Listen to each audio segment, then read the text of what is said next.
මේ දුන්න භායාවී හෙටත් පාලම උඩින් මේ පද්‍ය පන්තිය තුළින් ප්‍රේමයේ නියෝගයේ මනෝභාවය වගේම සමාජ විග්‍රහයකුත් මෙතෙන්දී දැක්වෙනවා. ඒ කියන්නේ නූතන සමාජ ජාතික ක්‍රමයේ තුළ ප්‍රේමයේ භූමිකාව මේ පද්‍යයේදී හොඳින් වැටහෙනවා. ප්‍රේමයෙන් පරාජිත වුණත් මේ තරුණයා මෙතෙන්දී නොයලපි ඇගේ ප්‍රේමයේ මුළුමනින්ම අරන් ගියත් එයාගේ වසන්ත සමයේ නැත්තම් යෞවනයේ අරගෙන යන්න බෑ කියලා එයා ධෛර්යමත්ව ඉදිරියට ජීවිතේ ගෙන යන්න තමයි කටයුතු කරන්නේ. සූරලා ගෙන යන්න මා හදේ විගුණමල්. මෙතෙන්දී කටවහරට මුසු භාෂාවක් මේ පද්‍යයේදී කවියා විසින් යොදාගෙන තියෙනවා.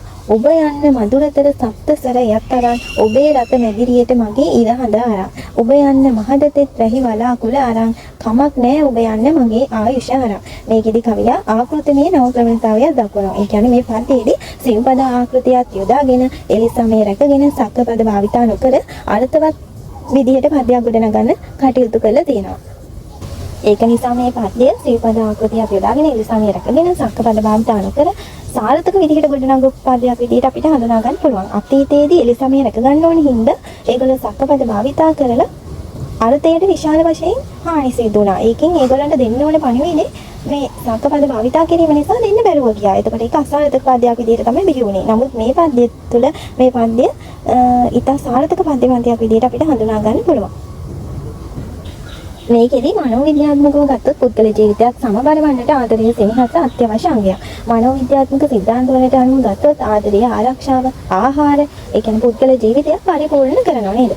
අතීතයේදී මුළු පරම්පරාවම ජීවත් වුණේ විස්තృత පවුලක් විදිහට. ඒ කියන්නේ මේ පවුල තුල අම්මා තාත්තා ඇරුණම ආච්චි සීයා නැන්දා බාප්පා මාමා හැමෝම මේ පවුල තුල ඉඳියා. එතකොට ඒකේ පවුල තුල හැදෙන දරුවෙක්ට ආදරය නොඅඩුව ඒ පවුල තුලින් ලැබුණා. ඒ නිසාම මොකද උනේ? දරුවන් වෙනත් පිටින් බාහිර ලෝකෙන් ආදරයක් සෙනෙහසක් හොයාගෙන යන්න පෙළඹුණේ නැහැ. ඒ නිසාම ඒ කාලේ පෙම්වතුන්ට පෙම්වතියන්ට හිමි උනේ ඊටම අඩු වැදගත්කමක්. නමුත් වර්තමානයේ ආර්ථික හේතුන් මත මොකද වෙලා තියෙන්නේ? මේ විස්තృత පවුල න්‍යෂ්ටික පවුලක් බවට වෙලා තියෙනවා. ඒ කියන්නේ හැමෝම ආර්ථිකයේ පසුපස හඹා යද්දි දරුවන් ගෙදර හුදකලා වෙනවා නේද? එතකොට ඒගොල්ලෝ ආදරය සෙනෙහස අහිමි වෙද්දී අඩු වෙනවනේ. එතකොට ඒගොල්ලෝ බාහිර ලෝකේ බාහිර සමාජයෙන් ආදරය සෙනෙහස හොයන් යන්නට පෙළඹිලා තියෙනවා. එවිට ඒ ආදරය සෙනෙහස අහිමි වුණාට පස්සේ ඒගොල්ලන්ට දැනෙන්නේ ඒගොල්ලෝගේ ජීවිතය අහිමි වුණා කියලා. ඒගොල්ලෝ තුල තිබිච්ච සෞන්දර්යය ආලෝකයේ තෙතමනේ අහිමිවි තමන් ආධ්‍යාත්මිකව මේ යන්න බව ඒගොල්ලෝගේ මානසිකත්වයේ ඒගොල්ලන්ට බලපෑම ඇති කරනවා. හරිද? මේ පද්‍යයේ කතකයත් නූතන සමාජිකයේ මේ පද්‍ය තුලින් ප්‍රබල ව්‍යංගාර්ථවත් භාෂාවක් භාවිතා කරලා තියෙනවා අපිට හඳුනා ගන්න පුළුවන්.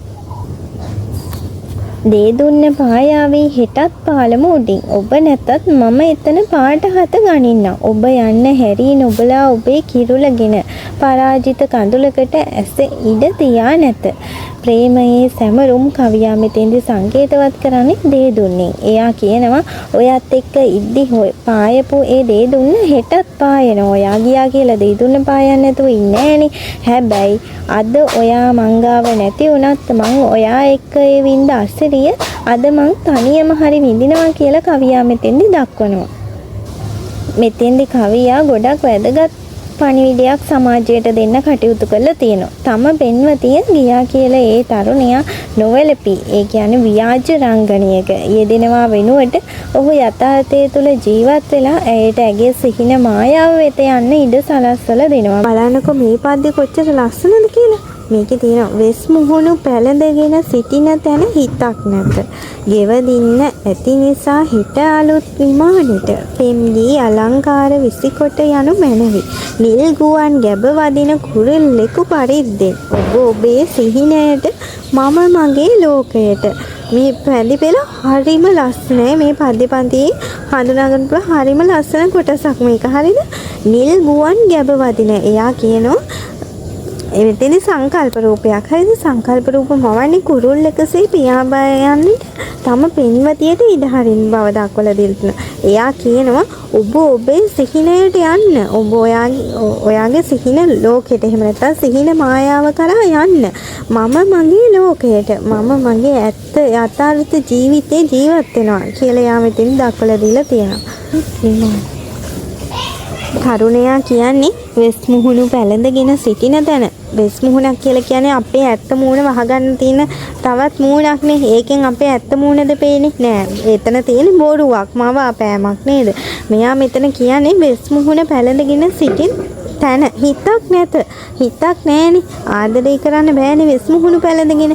ගෙවදින්න ඇති නිසා හෙට ඒ අලුත් විමානෙට පෙම්ගී අලංකාර විසිකොට යනවනේ. එයාට කියනවා අපි දෙන්න කරපු දේවල්, ඒ මතකයන් තමයි අපි දෙන්න ආදරය කරපු දේවල්, ඒ සැමරුම් ඒවා විසික් කළ ඔයාගේ අලුත් ජීවිතේට හෙට ඉඳලා යන්න කියලා මෙතෙන්දි තරුණියට කියනවා.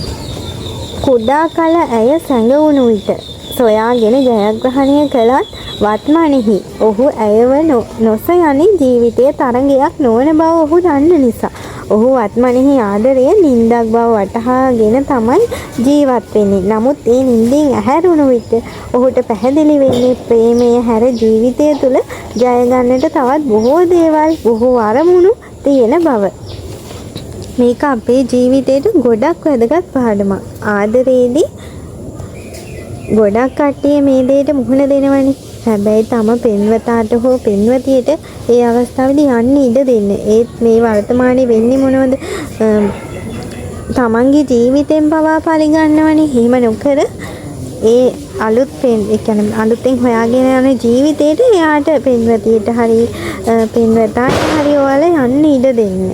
යන්න ඉඩ දීලා ඔයාලගේ අලුත් ජීවිතයක් පටන් ගන්න. එයා වෙනුවෙන් වැළපි කාලය වෙන් කරන එක අපරාධේ. මේ පද්‍යයේදී පරාක්‍රම කොඩිතුවක්කු මහතා ඉතා වැදගත් පණිවිඩයක් අපිට ලබා දෙන්න කටයුතු කරලා තියෙනවා. මේකෙදි උත්තම පුරුෂ දෘෂ්ටි කෝණය, උපමා, සංකේත, සංකල්ප රූප,